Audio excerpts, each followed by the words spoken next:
Fala galera, então vamos para a segunda parte da provinha do Enem 2015. Ok? Não esqueça de curtir a nossa página aí, nosso canal no YouTube, no Facebook também. Vamos lá. A próxima questão era essa daqui, ó. Para economizar em suas contas mensais de água, uma família de 10 pessoas deseja construir um reservatório para armazenar a água captada das chuvas, que tenha capacidade suficiente para abastecer a família por 20 dias, onde cada pessoa da família consome diariamente 0,08 metros cúbicos de água. Para que os objetivos da família sejam atingidos, a capacidade mínima em litros do reservatório a ser construído deve ser. Bom, o que a gente tem aqui? 10 pessoas, 20 dias, 0,08 metros cúbicos. Então é só multiplicar. Vamos obter 16 metros cúbicos.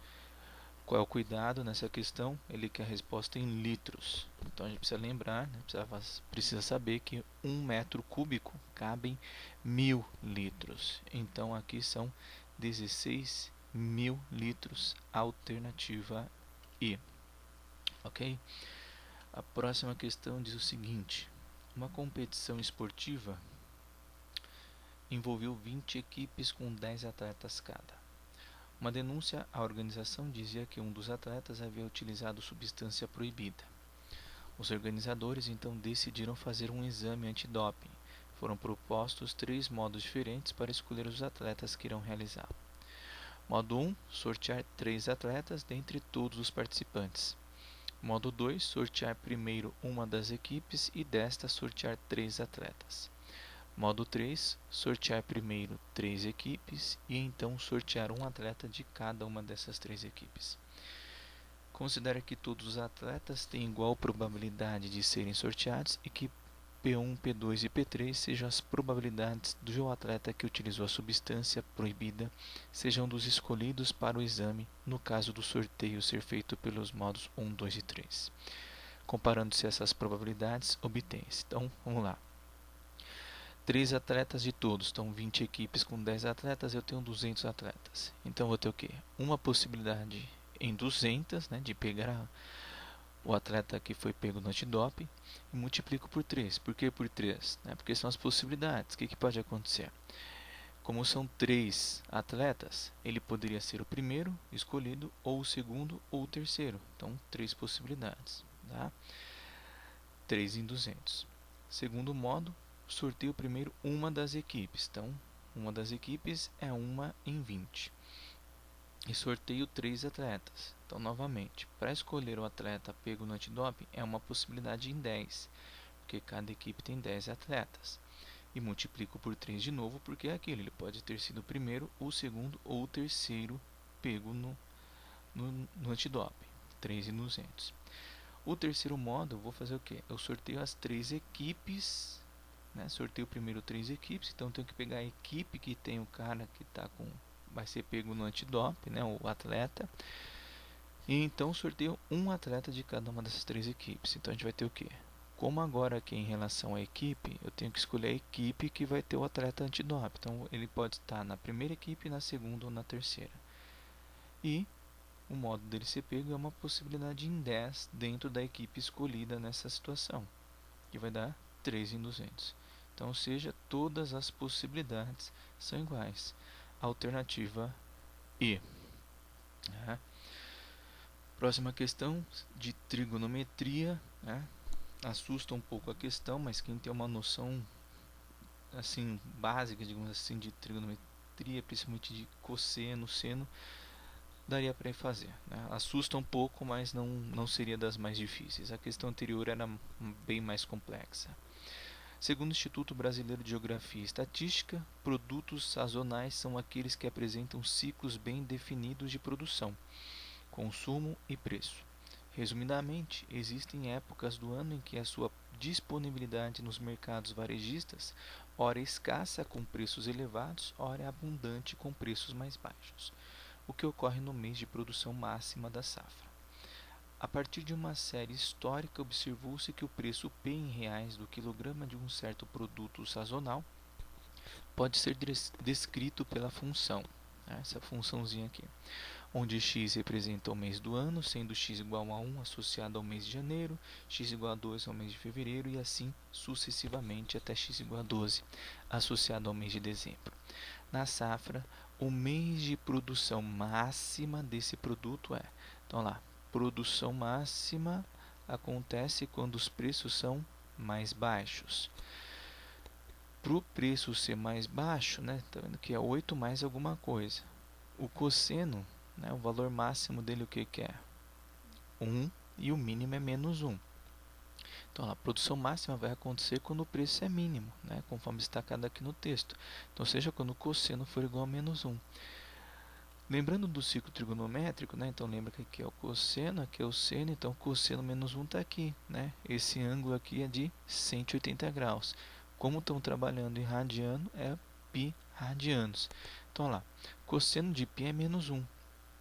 Então, significa que tudo isso daqui tem que ser igual a π. Né?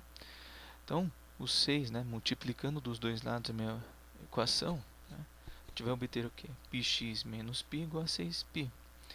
Né, somando, né, o π, né, o famoso levando para lá, né, passa com o sinal invertido, mas lembre-se que a gente faz a mesma operação dos dois lados. Né, então, a gente está somando o π dos dois lados.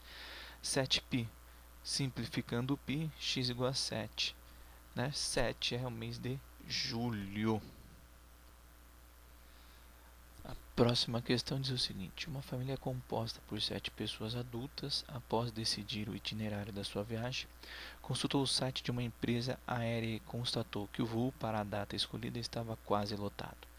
Na figura disponibilizada pelo site, as poltronas ocupadas estão marcadas com X, e as únicas poltronas disponíveis são as mostradas em branco. Então, 1, 2, 3, 4, 5, 6, 7, 8, 9. O número de formas distintas de se acomodar a família nesse voo é calculado por... Simples, então vamos lá. A primeira pessoa entra, ela vai ter o quê? A primeira pessoa então vai ter 9 lugares para sentar. Sentou, vai ter o quê? A próxima vai ter 8. Então 9, 8, 7, 6, 5, 4, 3, 2, 1. Ou seja, isso aqui é uma questãozinha de arranjo, né? Lembra? A ordem interfere, né? Muda, né? Se eu mudar de posição, fazendo direto assim, você vai falar, não tem até o 3, né? Mas ela está trabalhando numa formatação. O que é um arranjo? É um 9 fatorial dividido por 9 menos 7, que é o 2 fatorial. Né? O famoso 9, 8, 7, 6, 5, 4, 3. Né? Alternativa A.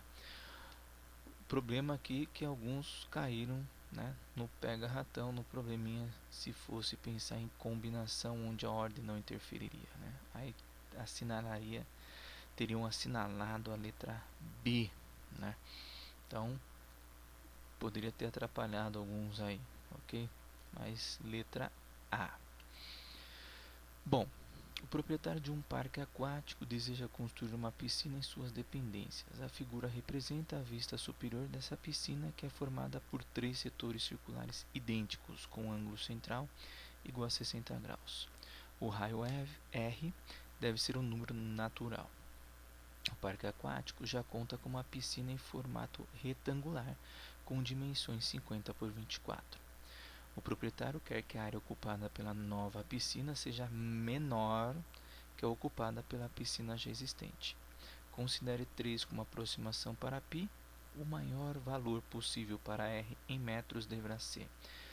Se eu tenho 3 setores circulares e cada setor é de 60 graus, 60, 60, 60 é 180.